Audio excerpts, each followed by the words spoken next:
kasi yun yung posisyon ko. Nagpa-practice sila kung ano yung kakagat sa impeachment. Kahit anong gawin nila, wala talaga kaming ginawang mali sa Office of the Vice President.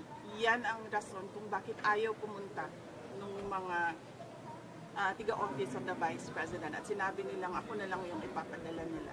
Ma'am, sa next hearing, notice of disallowance. Sagutin niyo na po ng OBP yung notice of disallowance. May 6 months kami. When do you plan to submit po? I think January ata yung... I do not have the timelines right now, sorry. ma'am, sa next hearing nitong good government, attend pa ba kayo or enough na yung kanina? Magdedepende yan sa kung anong gagawin nila sa loob ng committee. Ma'am, yung ibang congressman nagsasabi po na wala naman daw po silang usap-usapan about impeachment. Sa inyo lang daw po nanggagaling yun pong impeachment na allegations. Naku, sino tiga-inquirer dito?